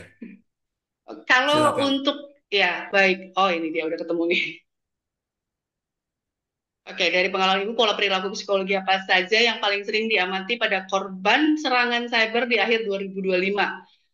Baik, tadi saya menyampaikan ada kredensial leak ya Pak. Namun ada lagi satu lagi itu scam. Scam tadinya saya pikir udah habis ya. Ternyata manipulation itu masih ada gitu, masih ada, dan itulah sebabnya ada di beberapa perusahaan sekarang banyak sekali solusi-solusinya untuk terkait dengan anti spam lah seperti itu ya. Nah, kemudian prediksi di awal 2026, nah saat ini lebih banyaknya itu pemahamannya, menurut pemahaman saya gitu ya, pada saat untuk memitigasi dampak serangan tersebut itu tadi Pak. Saat ini kita belajar untuk memposisikan diri sebagai attackernya. Dia maunya apa sih gitu? Dia ini maunya cuma sekedar masuk ke dalam rumah saya, tapi dia mau numpang tidur secara gratis supaya nggak kelihatan wujudnya sama sama saya, atau dia ingin mengambil piring saya sebab di rumah dia nggak ada piring. Nah gitu. Jadi ada yang dibawa pergi, dan ada yang emang, aduh karena si attackernya itu emang nggak punya rumah gitu, dia cuma numpang aja nih. Tapi tetap dong, karena dia ini anomali, dia tidak terdaftar di kartu keluarga saya, artinya ditetapkan sebagai ya penjahat gitu ya. Nah jadi saat meresponnya ini, pada saat kita bertemu dengan hal-hal seperti itu, contohnya itu kayak misalnya yang tadi ya, saya ambil contoh yang paling umum adalah di kredensiali, itu password dijual di Telegram, ya kan? Biasanya kita dapat ada datanya itu di sana, dan dapat notifikasinya itu dari Threat Intel platform, misalnya seperti itu ya. Nah, kemudian kita kan harus validasi ya satu-satu gitu. Tapi tetap aja pada saat namanya muncul gitu, apalagi kalau misalnya satu satu perusahaan itu ada notifikasi langsung kelihatan gitu kan, kalau misalnya ini leak gitu. Terus tiba-tiba ada alamat email di domain-domain yang lucu-lucu itu. Nah, itu kita belajar untuk memilah-milahnya. Itu tadi, itulah sisi psikologinya. Jadi nggak mungkin kalau misalnya, misal kalau kalau ada sisi awareness itu kan biasanya sebenarnya hati-hati jangan buat password yang sama di email pribadi gitu ya. Nah, tiba-tiba dia leak, kita harus ngumumin ternyata domainnya itu adalah domain yang memang akan berpengaruh kepada psikisnya si user ini. Nah, dari sana kami coba untuk melakukan pola-polanya, bagaimana juga untuk memitigasinya, kemudian cara menyampaikannya juga. Jadi antara technical dan psikologi ini sedikit-sedikit kalau saya sendiri sudah mulai menjalankan itu dengan tim saya seperti itu. Nah, lalu dalam konteks Security Command Center, bagaimana Ibu memanfaatkan prinsip-prinsip psikologi untuk meningkatkan efektivitas tim Ibu dalam mendeteksi dan merespon ancaman siber? Biasanya saya suka suruh berhenti, Pak. Itu tadi, jeda. Ada jeda.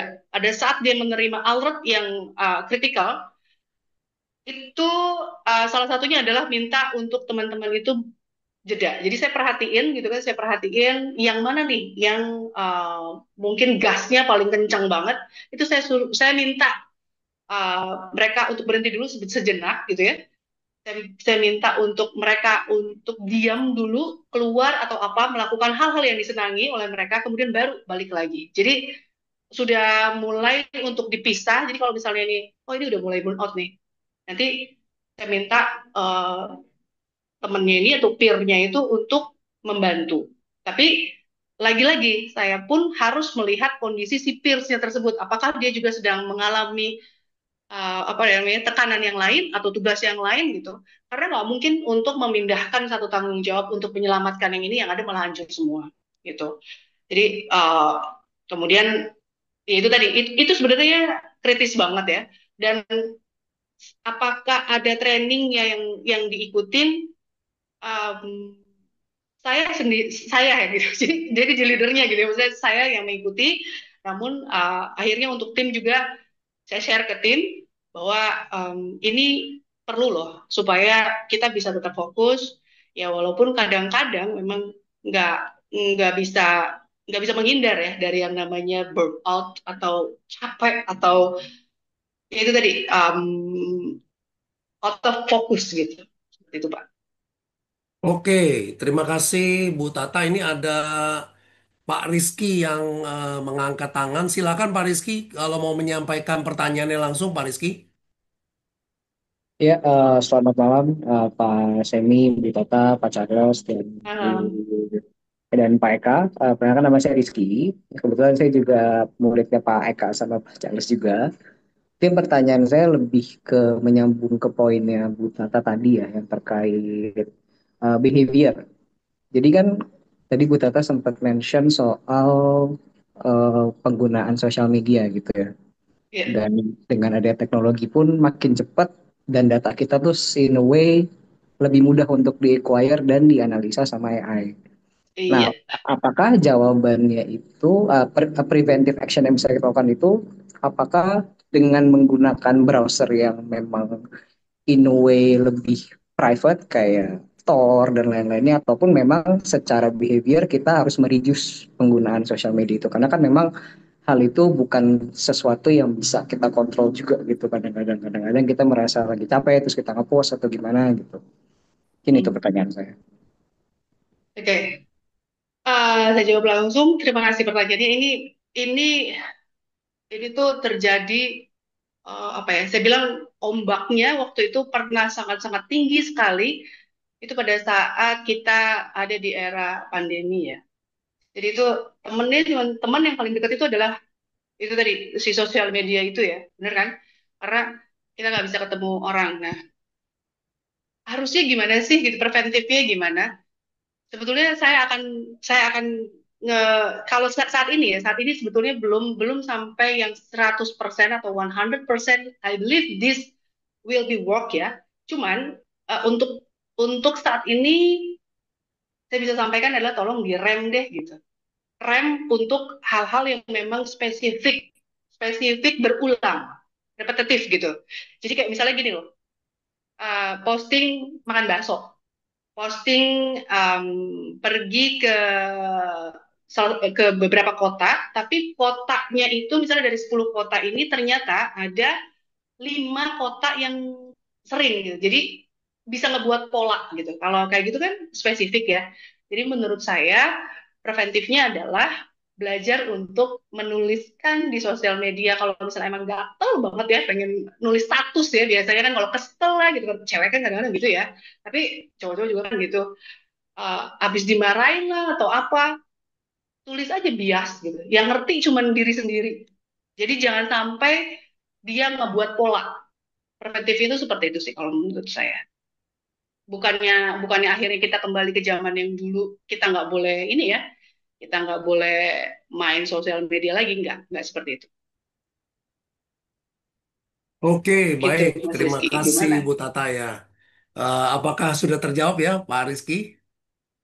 Sudah Pak Charles, terima Oke, kasih. baik. Terima kasih. Ini ada pertanyaan lagi nih, Bu Tata, dari Hmm, Ibu Tiara Budiawan. Pertanyaannya hmm. adalah, sebagai lulusan cyber security, apa saja yang perlu dipersiapkan dengan di selama apa namanya untuk pekerjaan? Apakah cukup dengan kuliah?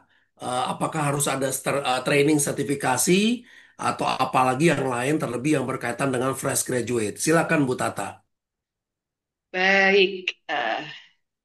Ya, sebetulnya kalau saat ini kan kita ini sudah ada di era yang baru lagi ya. Eh, Serangan cyber itu juga bakalan semakin nyata ya, more realistic with AI and deepfake teknologi gitu ya. Dan itu susah susah ya, maksudnya apa ya, ibaratnya itu kita emang harus siap, harus benar-benar yang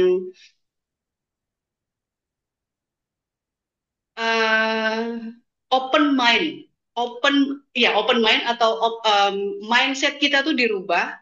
Walaupun kita ini adalah lulusan cyber security, tetapi jangan menutup diri untuk belajar tentang misalnya tadi ya, tentang behavior, yang mempelajari behavior yang bukan behaviornya lock, bukan behaviornya alert, bukan behaviornya attacker gitu. Tapi kita mempelajari behaviornya tentang sosial yang ada di sekitaran, karena itu yang tadi barusan saya sampaikan ya, karena itu kan udah masuk dari apa ya, ibaratnya itu masuk di celah ya, itu akan menjadi celah gitu kan. Nah, menurut saya sih kita persiapkan diri itu open mindset, membuka seluas-luasnya semua pelajaran, nggak hanya satu linear. Kalau sertifikasi, yes, boleh, dan itu disesuaikan dengan expertise-nya. Jadi maksudnya expertise itu jenjang berikutnya ibu mau ngapain? Jenjang berikutnya ibu mau mempelajari apa? Dan mempelajari itu pun bukan untuk divalidasi gitu ya, tetapi untuk supaya jangan ketinggalan kayak gitu loh. Nah itu mungkin itu sedikit ya, sedikit informasi aja Bu Tiara. Saya bisa bisa bisa firm gitu ya, bisa firm, bisa yakin dan punya kepercayaan diri untuk ya, sedikit sih, masih baru belum 100% untuk berbicara tentang cyber security psychology itu, karena saya mempelajari psikologi dari perspektif yang berbeda gitu. Jadi saya belajar hipnoterapi itu itu motivasinya tuh ini banget, gampang banget. Cuman gara-gara ada orang gitu ya, si ATM-nya diambil sama orang lain ya gitu. Dan itu tuh ujung-ujungnya, kok kenapa sih mesti mesti nyalahinnya tuh ke orang banknya gitu. Padahal kan itu udah jelas-jelas lo ngasih lo langsung lo gitu. Tapi si si victim, apa namanya, korbannya pasti akan marah-marah sama bank. Dan banknya pun juga nggak nggak akan berbuat yang berlebihan juga gitu. Jadi kayaknya tuh waktu itu saya penasaran cuma gara-gara itu, apa iya sih gitu. Nah, pada saat saya mempelajari hipnoterapi dan juga NLP ya, disitulah saya mulai mempelajari dan mencari beberapa jurnal yang isinya tentang cybersecurity psikologi. Dan misalnya kayak, apa iya sih gitu semuanya ini berasal dari sebuah toolsnya secanggih apa sih gitu. Dan ternyata setiap kali saya sedang belajar gitu ya di SGU, apalagi saya paling excited gitu untuk di kelasnya Pak Charles, di kelasnya semua kelas ya, semua kelas itu bikin saya excited. Excitingnya tuh saat belajar belajar, tapi saat keluar dari kampus itu saya coba untuk yang ini tuh implementasinya di mana ya gitu. Pelajar tadi bahan pelajarannya Pak Charles itu, tugasnya Pak Charles itu implementasinya tuh buat yang di mana sih gitu. Jadi saya coba untuk dibalikin lagi ke apa yang ada di sekitar saya, di sekitar pekerjaan saya. Jadi itu yang bikin, saya rasa itu yang bikin saya terjaga dari sisi uh, balance antara si cyber security dan juga psikologi gitu sih. Baik, terima kasih Bu Tata luar biasa. Karena waktu nih ya, mohon maaf nih Pak Fatir, ternyata juga ada pertanyaan untuk Bu Tata juga mengenai AI dan deepfake dan lain sebagainya. Kita harus menutup acara kita karena kita sudah sampai di penghujung waktu. It's our sincere gratitude ya to all our speaker ya Ibu Tata and Pak Semi for their valuable information and insight ya experiences they share and they hope also for their presentation is really enriching ya our understanding dan ini luar biasa. And of course ya in the future we will have more topics to talk about with the expert ya in cybersecurity. We have so many expert that now working in the of course in the industry ya, and we will invite them to talk about in the future. Jadi dengan akhir kata tentunya kita mengucapkan terima kasih dan saya sebagai moderator mengucapkan terima kasih juga untuk kesempatan ini dan saya kembalikan kepada MC untuk melanjutkan acara berikutnya dan saya juga melihat ada pertanyaan-pertanyaan yang sudah dijawab oleh Pak Semi ya yang langsung walaupun kita belum membuka sesi pertanyaan sudah langsung dijawab oleh Pak Semi. Terima kasih juga Pak Semi sudah menjawabnya langsung dan banyak pertanyaan yang sudah terjawab juga tadi. Baik, saya kembalikan kepada apa MC ya, silakan. Baik, thank you very much untuk Pak Charles atas pembawaannya terkait menjadi moderator pada acara Meet the Expert malam hari ini. For the all participants, give applause to moderator and our speakers tonight. Kita kasih tepuk tangan yang meriah untuk kedua speakers kita dan tentu saja moderator kita pada malam hari ini. Terima kasih juga Ibu Tata, Pak Semi atas insight yang luar biasa Sama-sama. dan sangat amat enjoy untuk acara malam hari ini karena banyak sekali pertanyaan, diskusi yang sangat luar biasa partisipannya karena memang saat ini temanya memang lagi hype ya Bu, Pak. Jadi memang sesuai banget nih pada zaman kali ini. Lalu juga untuk terima kasih juga Pak Semi karena udah siap sedia juga untuk menjawab pertanyaan-pertanyaan yang langsung muncul di kolom komentar setelah selesai berpresentasi. Bahkan saat Bu Tata presentasi pun langsung ada pertanyaan langsung dijawab oleh Pak Semi. Terima kasih banyak. Terima kasih juga Pak Charles. Terima kasih Bu Tata. Tapi sebelum kita menutup acara pada malam hari ini, we have the one session again, the last session. It's about of overview dari representative education consultancies German University. Untuk Bu Dina selaku Supervisor Education Consultant Education Consultancies German University, untuk waktu dan layar saya persilakan.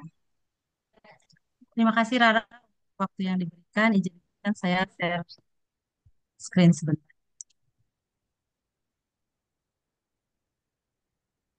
Oke, sudah terlihat ya.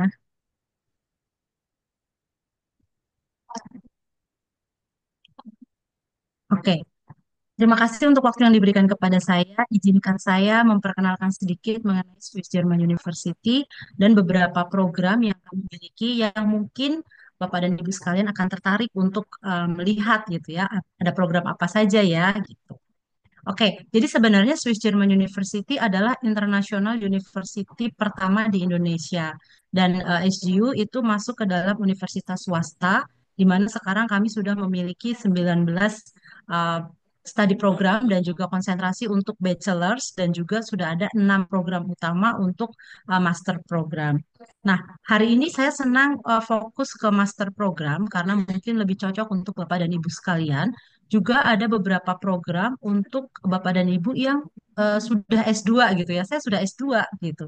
Apakah masih bisa nih saya terkait satu komunitas dengan SGU gitu? Ada program apa ya? Oke, di sini ada beberapa program dari master. Ada untuk Master of Information Technology sendiri, kami ada di Digital Innovation. Tadi Pak Eka juga sudah sebutkan sedikit. Ada Data and AI Business Informatik, Data and AI Cyber Security. Kemudian kami juga ada di Mechatronics dan Engineering Management. Kemudian kami juga ada di Master of Business Administration atau Magister Management. Nah, kami langsung saja, eh, kalau ingin nanti tanya-tanya lebih spesifik mengenai program-program master di SGU itu bisa langsung menanyakan kepada education consultant yang selama ini sudah memberikan informasi-informasi ya kepada Bapak dan Ibu sekalian. Nah, mengenai harganya nih, terutama untuk Master Cyber Security, itu tidak mahal Bapak dan Ibu sekalian. Kenapa saya bilang tidak mahal? Dengan harga yang ada di sini, Bapak dan Ibu sudah mendapatkan banyak sekali hal, terutama kurikulumnya berbasis internasional, sehingga semua mata kuliah itu dibawakan dalam bahasa Inggris. Hanya perlu membayar free registration fee 500.000 dan karena acara ini acara yang spesial, maka kami memberikan potongan 50% untuk registration fee sehingga hanya membayar 250.000. Kemudian ada confirmation fee 2.500.000 ini akan dibayarkan setelah Bapak dan Ibu lolos interview. Jadi, oh udah lolos nih bisa masuk ke SGU, baru bayar yang 2,5.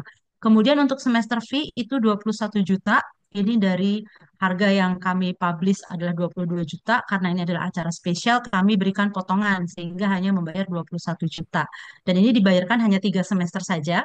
Jadi Bapak dan Ibu diharapkan 3 semester sudah lulus. Jadi Master of Cyber Security di SGU itu periodenya adalah 3 semester atau 1,5 tahun. Nah inilah biaya yang diperlukan ya, jadi tidak banyak. Untuk semester fee sendiri dibayarkan di setiap awal semester sehingga tidak terlalu berat.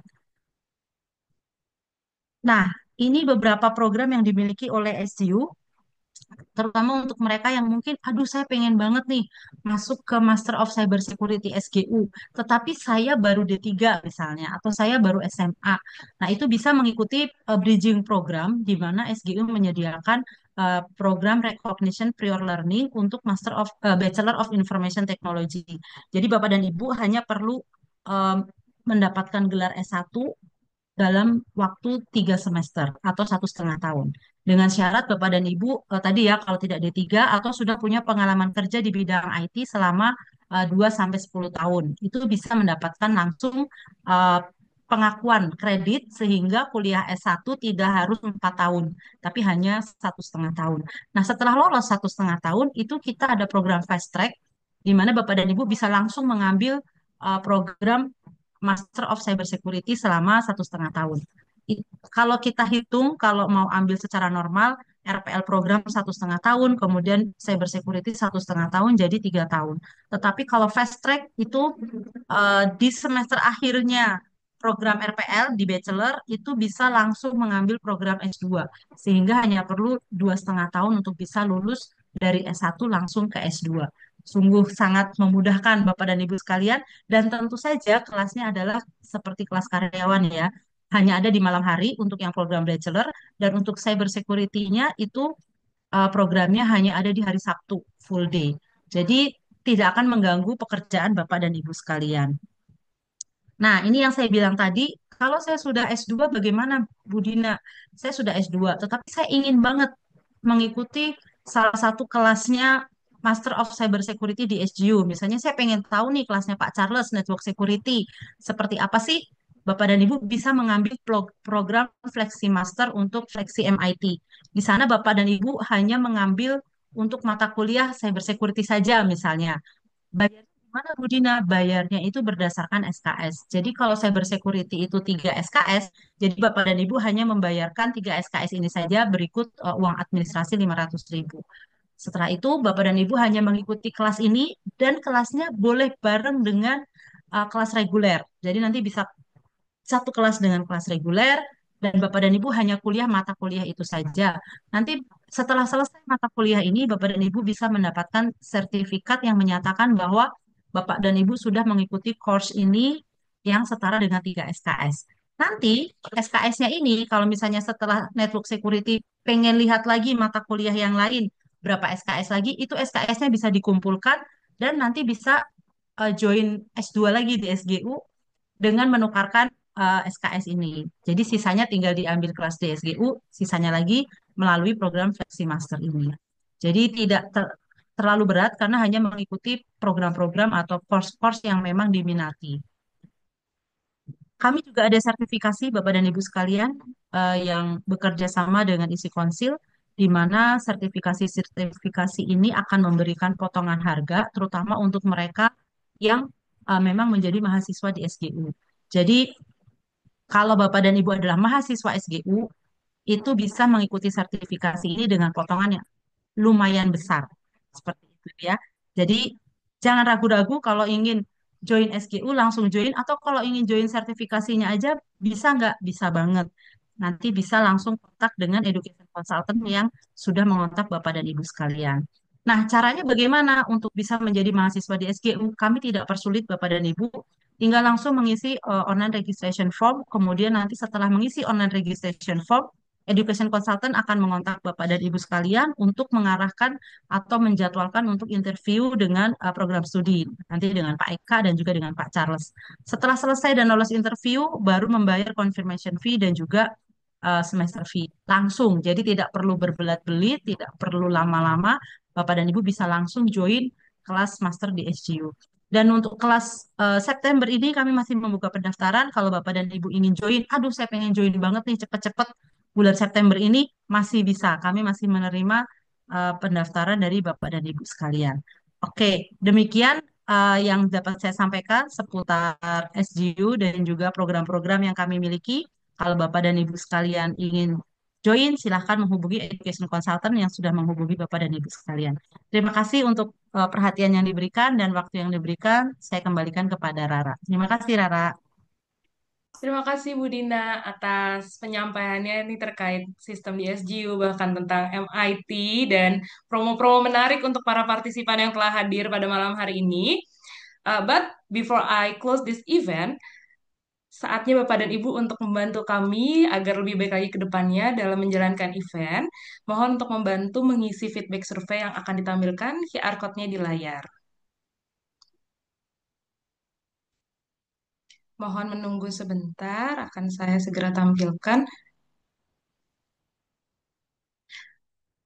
Baik, Bapak dan Ibu, sambil menutup acara, saya juga akan memberikan QR code feedback survei yang Bapak dan Ibu bisa isi terkait acara pada malam hari ini. Nanti terima kasih banyak juga Bapak dan Ibu atas waktunya pada acara malam hari ini. Sebelum saya menutup, saya izinkan mengucapkan terima kasih yang sebesar-besarnya atas kedua pembicara kita yang juga merupakan alumni dari MIT Swiss German University, yaitu Bapak Semi dan Bu Tata yang telah menyempatkan waktu untuk hadir dan sharing dan memberikan insight kepada kita semua di sini terkait tentang psikologi cyber untuk pada acara malam hari ini. Lalu untuk Pak Charles juga dengan kesibukan yang luar biasa, juga saya juga mengucapkan terima kasih telah menyiapkan diri dan memberikan waktu yang sebesar-besarnya untuk kita semua sebagai moderator.